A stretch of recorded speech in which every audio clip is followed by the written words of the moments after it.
think while the number of women who are speaking up, the number of women who are participating in different sectors have been increasing, but at the same time, I think it's also important to evaluate or assess how that has been, because I think most of the time women are needed for example, to fulfill certain criteria, and I do believe that women's participation or voices are most of the time taken for granted. And the reason why I'm saying this is because it's mostly seen as something symbolic. And so I do believe that representation is very important. It's key. It's the first step to ensure that women's voice are being heard.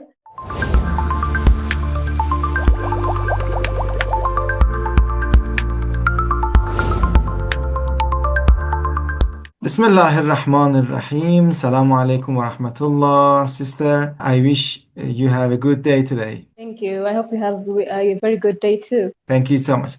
So I would like to ask you for the beginning of interview to introduce yourself briefly for our audience. Okay, thank you so much.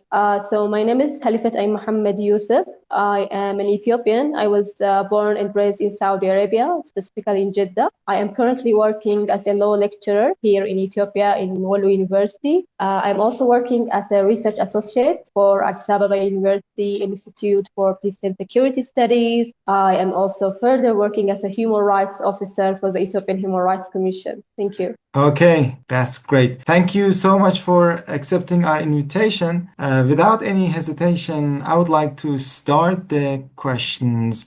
So the first question would be, what does a fair and just world look like for women today, in your opinion? Okay, thank you so much. Well, I would define having a fair and just world for women by stating that I think it's basically where women can have access, or I would say equitable access to legal protection, to access to justice, as well as access to support, especially for women living in conflict-affected areas. It's also, I would say, a world whereby gender-based violence is effectively addressed, where women's rights are actually implemented by very strong laws and an institutional framework, as well as having effective government or government who is committed to address women's rights. And at the same time, I would define it, or I would say by for example, stating that living in a society where women are not punished because of the violence that happens to them, or where women are not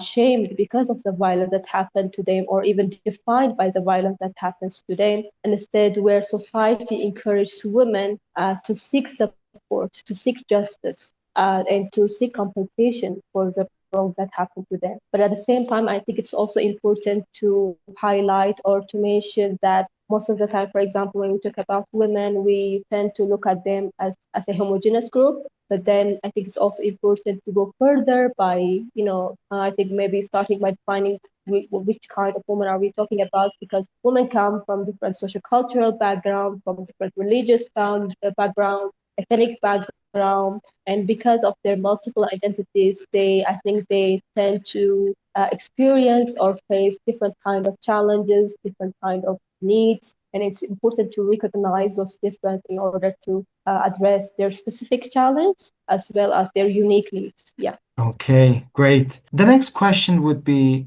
do you think the world of today listens to women's voices enough? Why and why not? Okay, I'm going to answer this from a two perspective. I would say yes and no.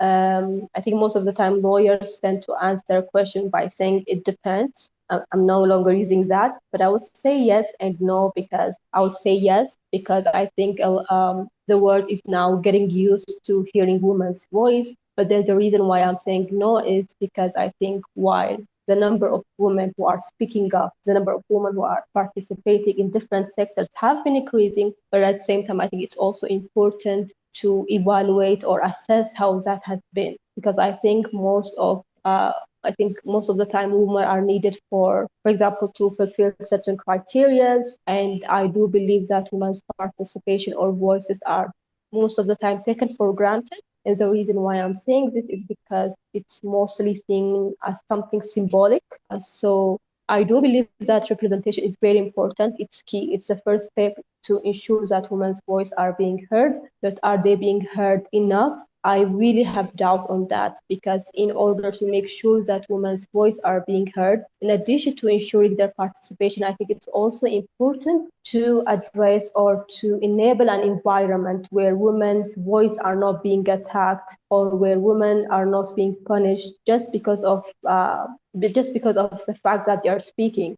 Because I think that's what we're seeing. Women are being represented, but most of the time it's symbolic, because their right to freely express their opinion has been restricted.